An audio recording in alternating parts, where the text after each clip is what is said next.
Every day, I love to think about the idea of taking that camera, going out and creating something. Welcome to The Creators here at SomeCity. Coming to you every Tuesday and Friday.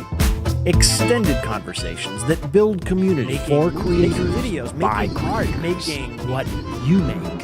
Today on The Creators, photographers Gary Samson and Micheal Sterling talk about the New Hampshire Photo Project and documenting New Hampshire's photographic past, as well as the images that define the state in powerful still moments today. So we invite you to subscribe and give us a thumbs up. Well, you gotta watch the show first, so here's Tommy. Hi folks, welcome back to The Creators, coming to you from SomeCity in beautiful downtown Somersworth, New Hampshire. With us today, we have some very special guests. We have Micheal Sterling, who is the president of the New Hampshire Society of Photographic Artists, and Gary Samson, who's a photographer and founder of the New Hampshire Now project. And they will be talking with us today about that project, as well as some of their own photography work. Gentlemen, welcome to The Creators. Thank you.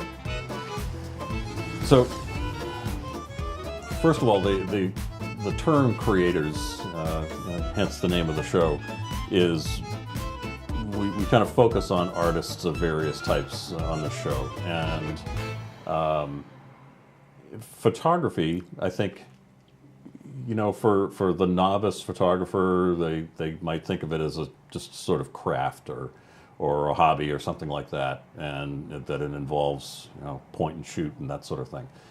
But there's really much more to it in terms of, for professional photographers and really avid photographers, there's a lot more to it in terms of the creativity. And so would you both want to talk about, do you consider yourself creators? And if so, what does that term mean to you? Okay, well, yes. I would consider myself a creator. I evolved in photography from getting my first camera as a teenager to ultimately moving up here to New Hampshire about 15 years ago and getting involved with a number of photography organizations. Back then, I was taking pictures. Now, through some association with Gary, I really like the term of making photographs or making images, where there is some creative aspect to the end result of my photography. And I think I've learned a lot over the past 15 years, and so the whole idea of these making pictures, making photographs, takes something from having a pre-visualization of an image, of what you want to get, what you want to express, rather than just taking a snapshot. Let me turn it to Gary. My story might be a little longer. That's all right. I would say that the origins of my interest in photography stemmed from joining the camera club at the high school I attended, Central High School in Manchester, New Hampshire. And of course, at that time, photographers were shooting black and white or color film and processing that film and working in the darkroom to make finished prints. Through the camera club at school, I was loaned a medium format camera. It used 120 black and white film. I was given a light meter, and I roamed around in Manchester where I lived, photographing the Amoskeag Mills, some of the architecture, street photography, and I went back to the darkroom at the high school, developed that film, and made prints. And I have to say that for me, photography became an obsession because I saw photography as a way for me to express myself non-verbally, that I could say something about the world through those photographs. At the same time, I was looking at magazines, photography magazines, and looking at the work of people like Ansel Adams, Alfred Stieglitz, Edward Steich, and Paul Strand, and seeing these great artists take photographs or making photographs that said something very particular about their world, whether it was portraiture, whether it was landscape. I mean, Ansel Adams used photography as a tool to help promote the conservation of the environment. And that made a huge impression on me as a young person. So after high school, I went and studied photography at Franklin Institute, and I had the good fortune to be hired by the University of New Hampshire. Initially as the darkroom person, I made prints from other people's negatives. But over the years, I was promoted to the position of photographer, and then I served as the university filmmaker, and then I became the manager of the department, supervising other photographers. And I spent 30 years of my life documenting the university, its activities, and promoting education. I've been photographing for 50 years, and I still think of myself sort of as a 12-year-old boy trapped in a 67-year-old body. Every day, I love to think about the idea of taking that camera, going out and creating something, saying something, and it might be, I mean, I really love to make prints and share them in exhibits, but I also love to put the photographs on Facebook and share those photographs with my former students, friends, and get feedback about how they read the photographs, what they get out of them. If I could jump back in, I was trying to be very brief, but my background is not quite identical to Gary's, but I started doing my photography with black and white darkroom work as a teenager. When I started working in Manhattan, I started taking classes at the not the School of Visual Arts, the New School, and the International Center for Photography. And I learned from some masters there about street photography, about documentary photography. And that carried me through for quite a while. Once I came up here, I did some volunteer work for a number of organizations, and I started getting involved in creating bodies of work rather than individual photographs.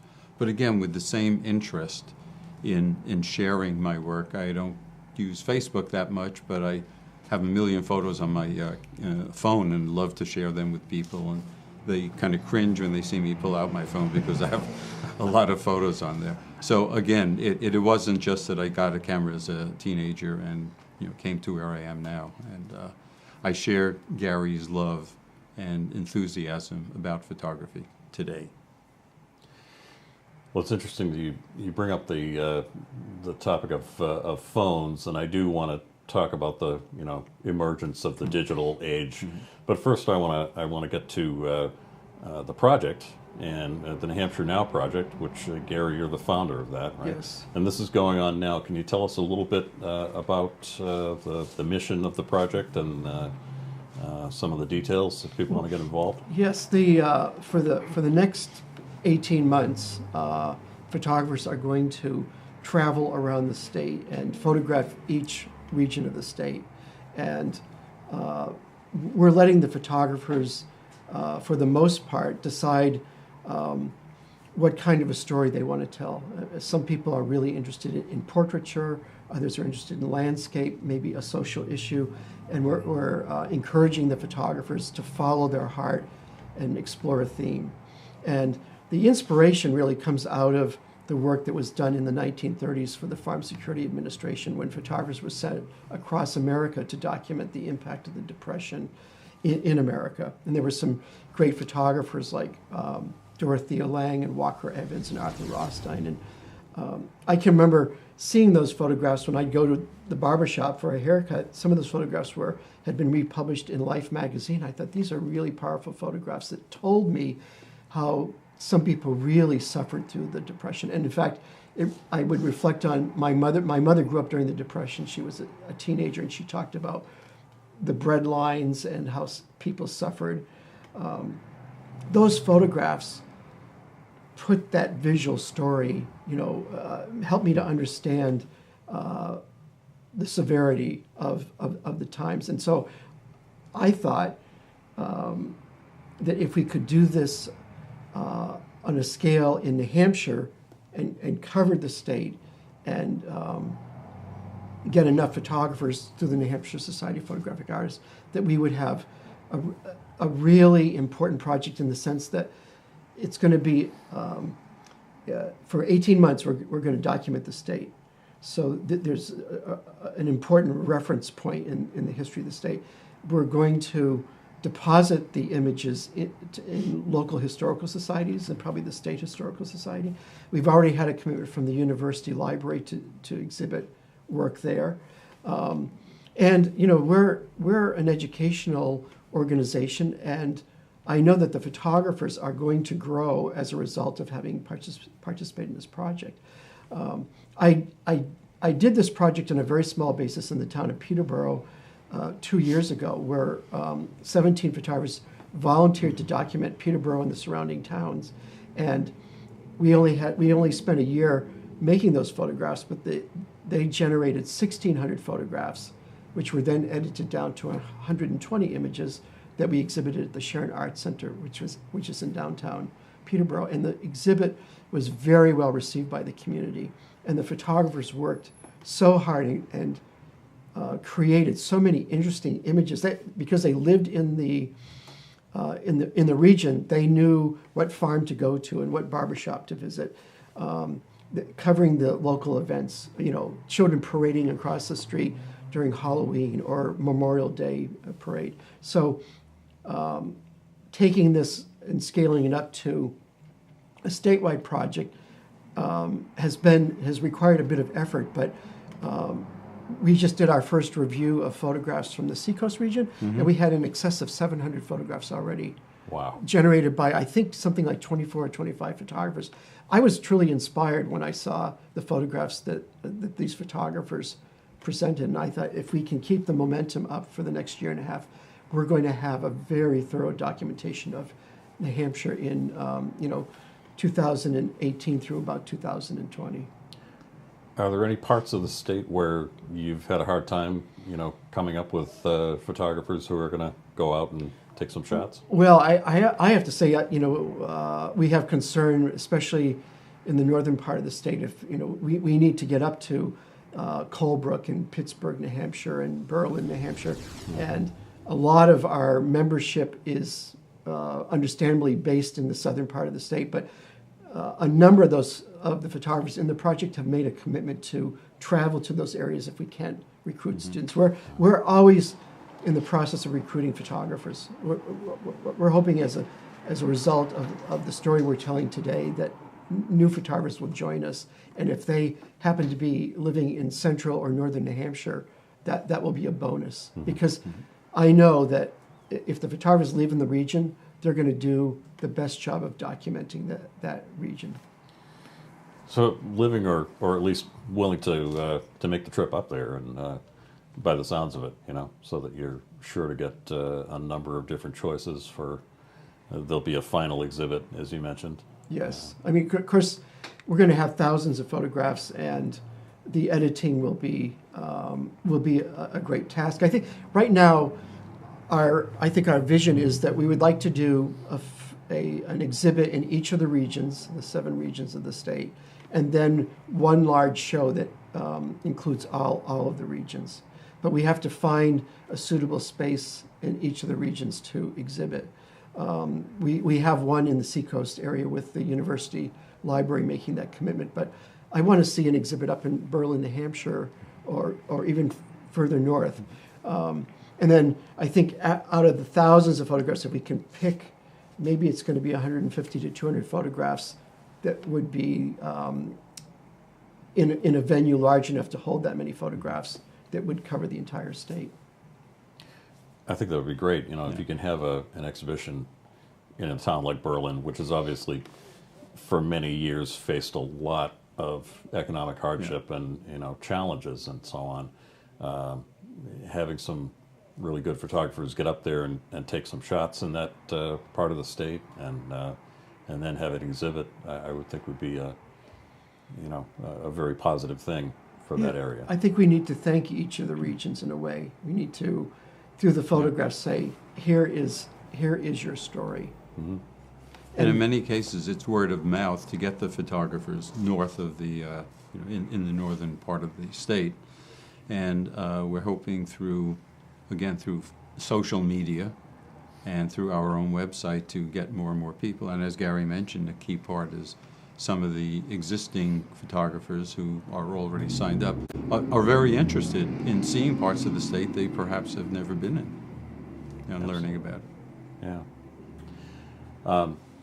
And Michael, in the intro, I mentioned you're the director of the New Hampshire SPA, and tell us how you got involved in the project here. Okay, well, as president, I'm on the board. Gary is on the board, and he was a co-founder. We've celebrated our 20th anniversary last year.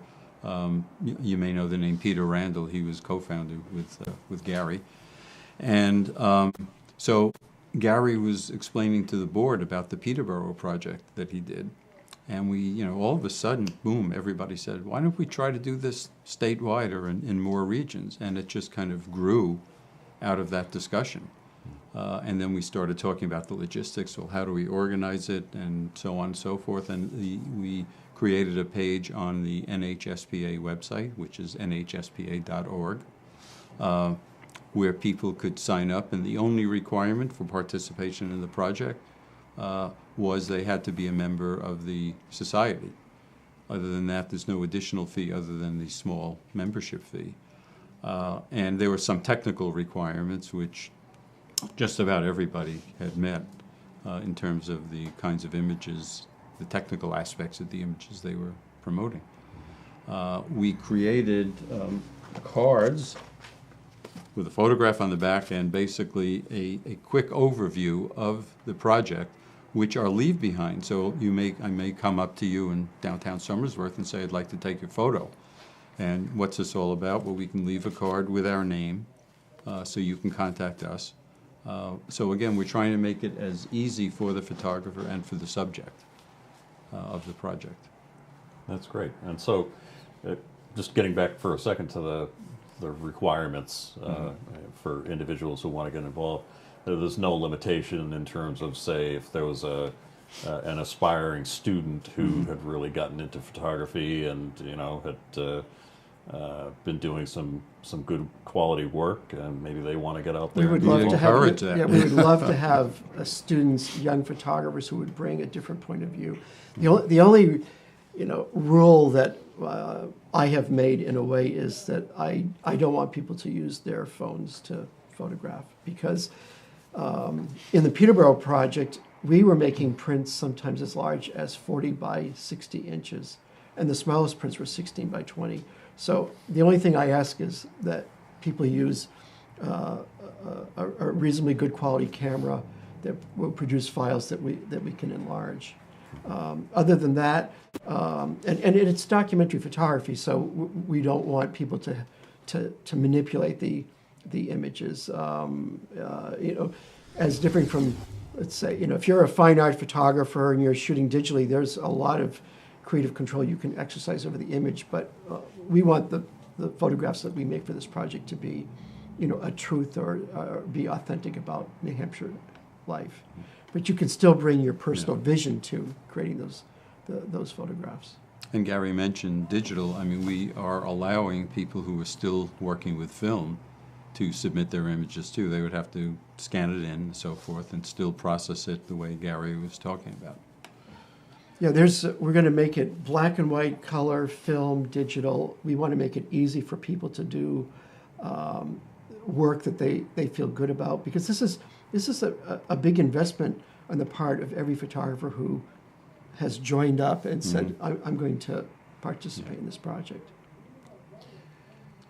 Well, while we're on the topic of digital, I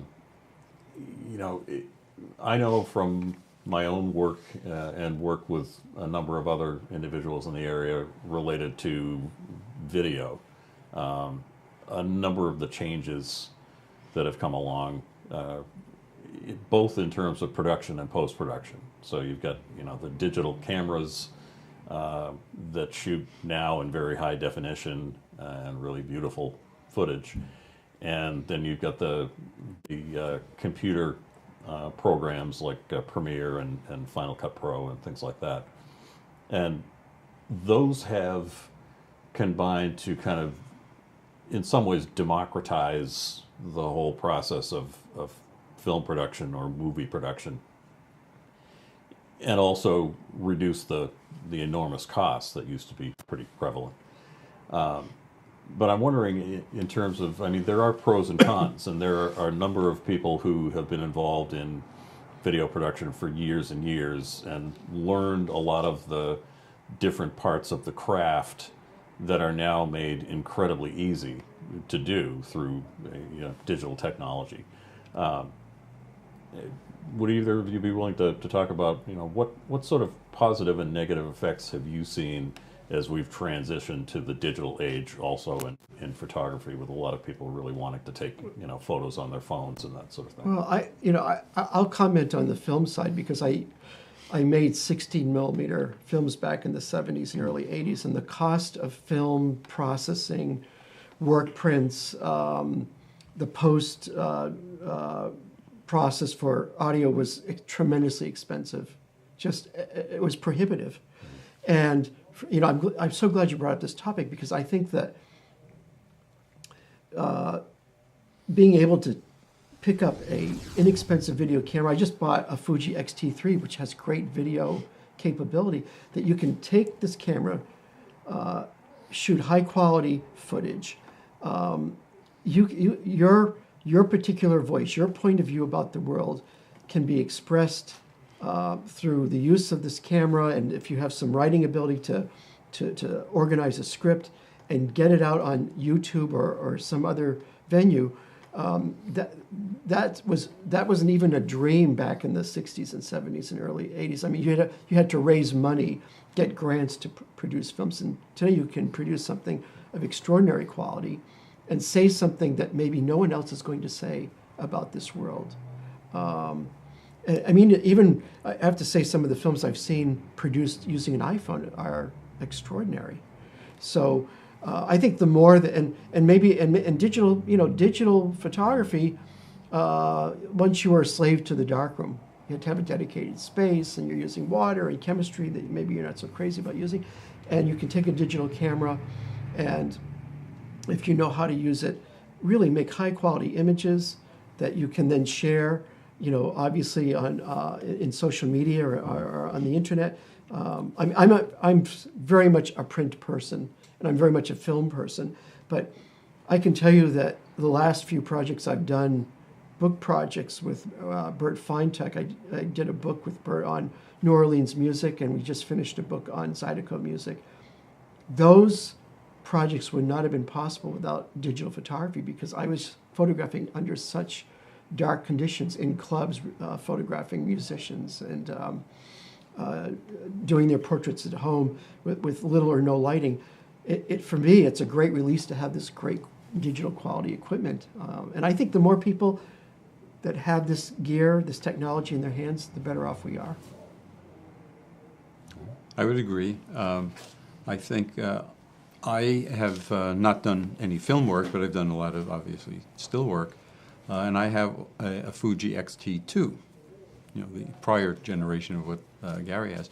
But it's smaller, it's mirrorless, but it's equally as good as most of the digital SLR single lens reflexes that I've seen today. And I've had mine images blown up quite a bit. That's why I think an iPhone image, at least for this project, given the potential of large images, might not do the trick. The other thing is that with our digital single lens reflex cameras, you can process in RAW, and I don't know how much of your viewers are familiar with that, but the point is you can make up for, let's say, a deficiency in the exposure by using the RAW image, which is like a digital negative. And that's one of the reasons that we've asked people, to the extent possible, to edit their images and submit them in a RAW format. So I support digital imagery. Yeah. I want to shift gears a little bit here to, and this line of thought has actually come up a couple of times already. Thinking in terms of, each individual photographer's or creator's point of view, and in terms of storytelling and going out and not just, snapping photos of things that look good or whatever, but really trying to get images that tell a story, particularly about a particular place or part of New Hampshire. Would you be willing to share a little bit about, I imagine you probably have both gotten out and started to do some shooting for the New Hampshire Now project? And would you be willing to talk about what kind of stories are you finding out there? I'd like to start. There are some images that might be showing up on the screen that are some of the ones I've submitted for this project. One, I wanted to do them in black and white because I didn't want color to distract from the documentary nature of the imagery.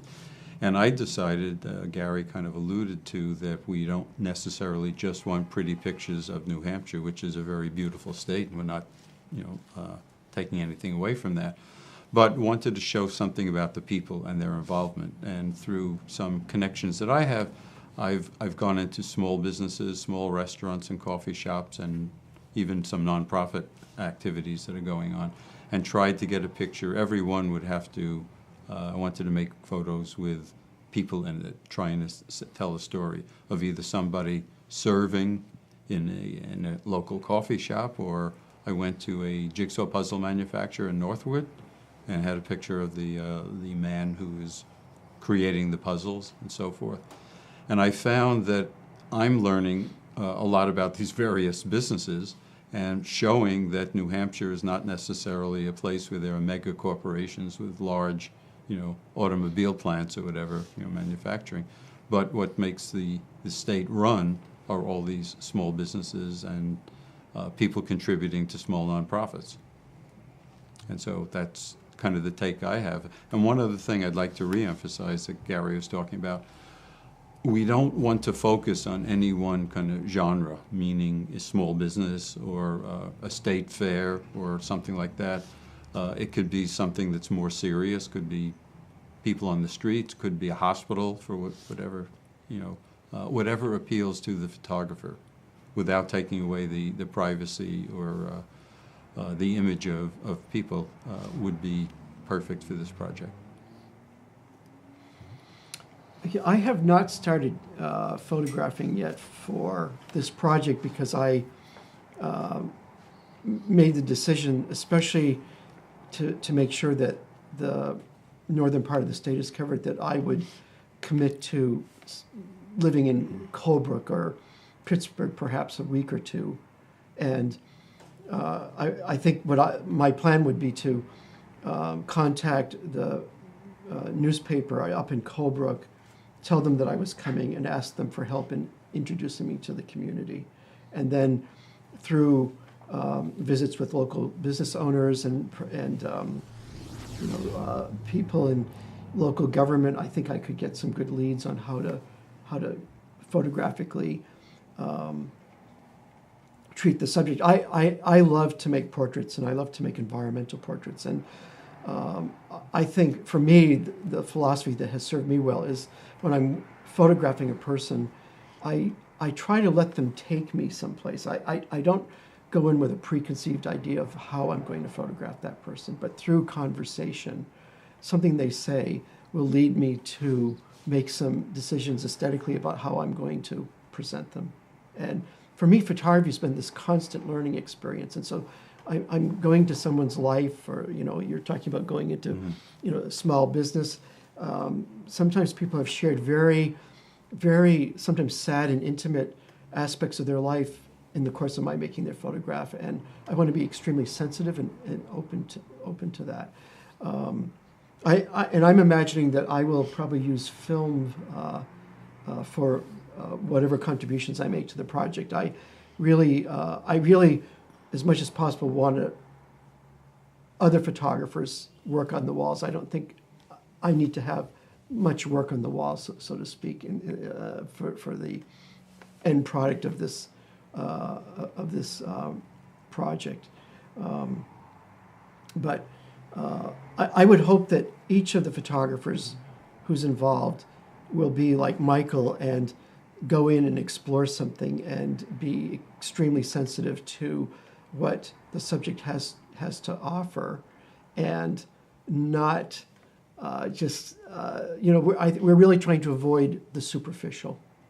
We want to dig in, and it might be that a photographer is going to stay with the subject for several weeks or even months to fully explore it. We've had some discussion. I had a student some years ago who got permission after a lot of work, to go into the women's state prison, and she made portraits of the women in the prison, and we're hoping that perhaps one of our women photographers will be granted permission to document the state prison. So there are going to be lighter moments, and there are going to be more serious moments. And then, of course, New Hampshire has a serious drug problem, and I'd love to see that documented in some way, so that there's real texture and fabric to the story we're telling about this state. Yeah, if you think about it, especially with the drug problem as a good example, this is like the FSA project, meant to be a moment in time, which is why we're calling it New Hampshire Now. But we're taking 18 months to do it because you can't capture the state in its entirety in any one particular month. So hopefully over the course of this project, which started with photographs from this past August, we will be able to represent the state pretty fairly.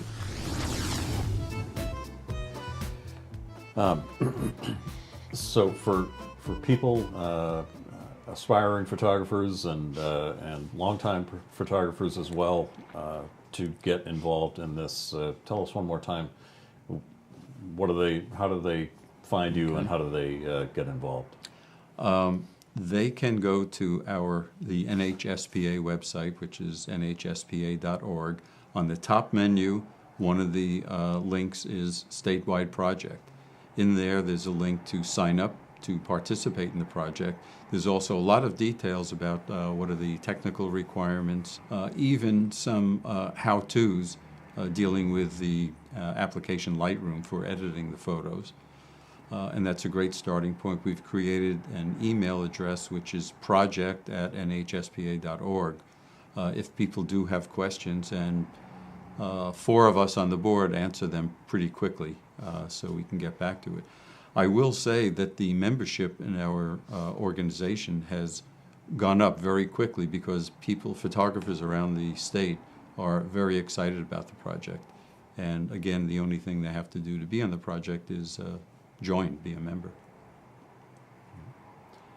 And Gary, you also brought some photographs that we can put up on the screen. Those include some photographs from different parts of New Hampshire. You want to tell us a little about those?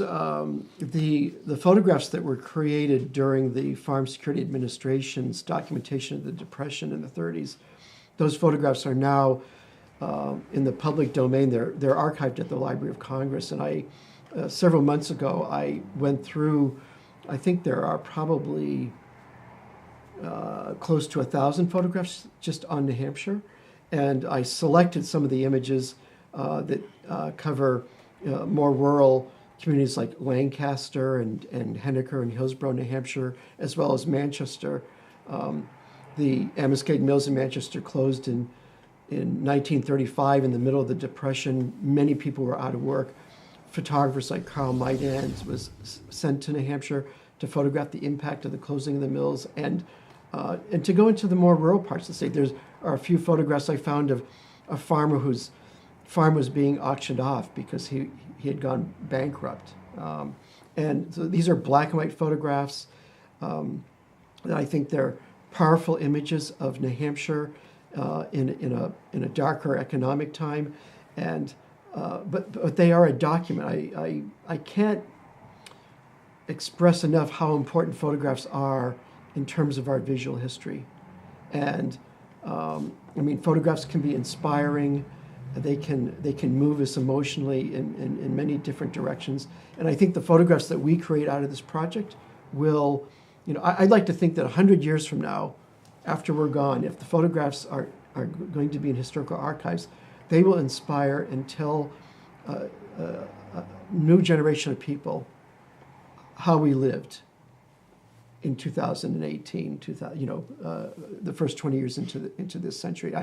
I think back to when I was a teenager. I worked at the Manchester Historic Association, and when I wasn't busy cleaning the floor or polishing the brass banister, I would go in the library, open a drawer, and I could see Manchester in the 1870s, 1880s. That was great inspiration for a young photographer.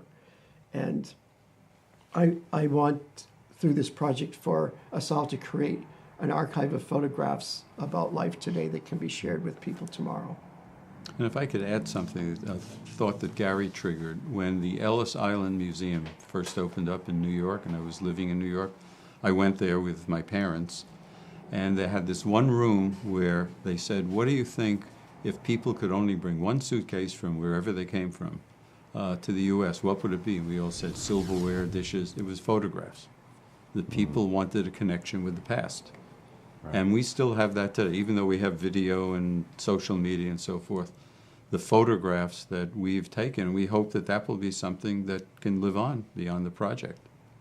Well, gentlemen, thank you so much for coming on The Creators, and thank you for this project that you're doing. I think it's a great thing, and I wish you all the best with it. And that's it for this episode of The Creators, coming to you from SomeCity in beautiful downtown Somersworth, New Hampshire. And thanks for watching. Please, if you have not subscribed yet, please do so. Give us a thumbs up if you're so inspired. And pass the word around, too, if you would, please. And especially with a project like this, we want as many people to find out about it as possible and really get involved in such a great idea. So that's it for this time. Thanks for watching.